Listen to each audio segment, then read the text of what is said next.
have today signed an agreement ahead of the next general election. The principals, led by Wiper Party leader Kalonzo Musyoka, KANU's Gideon Moi, Martha Karua of NARC Kenya, others vowed to work together to ensure a better country.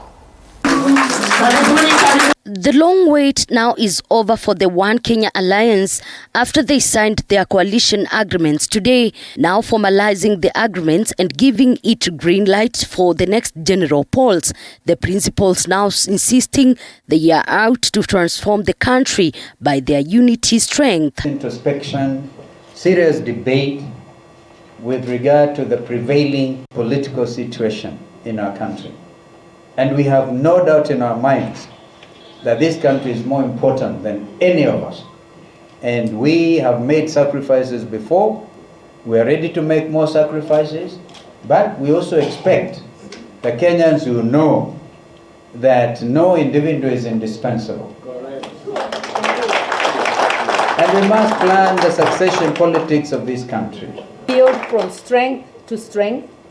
And OKA will demand from other coalition partners, if we were to go into any other coalition, openness. We will not tolerate opaqueness. We will not play second fiddle.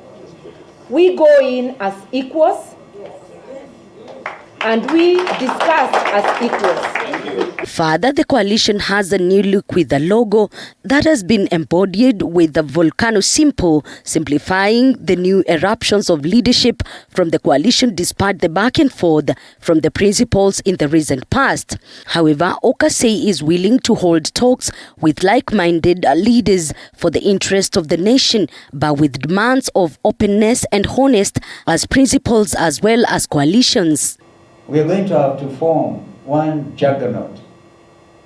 We talked about the possibility of a grand coalition. But we have our coalition here. And we are set. If others don't want to engage, we are ready to go to the wire. Yeah. Correct? We are set. I think after this, nothing stops us. If we find that people are intolerant, people don't want to listen to others, we are set with the instruments. But we are ready also to have dialogue. Go to a larger coalition. We don't want to be told this is predetermined. Yes. We want total openness, mutual respect, and equality. Yes. So that if we cede ground, we cede because we think this is the thing to do, not with a gun to our head.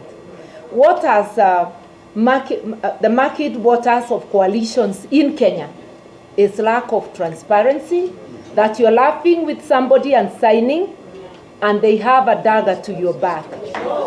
Signing of agreement having solved the coalition beat, OKA is still faced with dilemma on whether they will join Azimio la Umoja movement, with sources indicating that it's not clear if all the principals will attend the Azimio la Umoja delegates conference scheduled for tomorrow, in which ODM boss Raila Odinga is expected to be unveiled as Azimio flag bearer ahead of the next general election.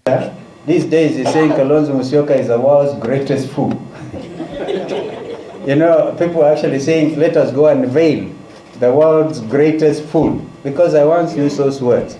I've been able to explain why I could have ended up being such. But now, my chest is clear. Very clear. And Kenyans now know the leaders need to be held to account. We have signed here. These are important signatures witnessed by senior leadership of our respective parties. If we go out there, throw everything to the dogs, I don't think we'll be doing justice to ourselves. We've said we will talk to other formations similar to ours, but that does not put a lead on us also going it alone. We are still open, we're still discussing. There are things that are going on, and we believe if they go on well, we will be a bigger team. If not, this is a good representation of the Republic of Kenya. So mine today is to let you know that we made ourselves not a promise to the people of Kenya, but a covenant with the people of Kenya, because promises are there to be broken. But a covenant is a covenant, and we all know that. And our covenant is that we'll put our people first.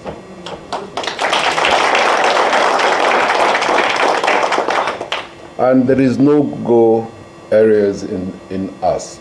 There is, as Martha Karua said, there is zero and absolute zero tolerance to corruption. We adhere to good governance and to the rule of law. Meanwhile, it was a harvest day for them as they received the Farmers' Party leader Irungu Nyakera and David Ocheng of the Democrat Party to be their partners with Jimmy Kibaki, expected to come on board. Elizabeth Mutuku, TV 47, Nairobi.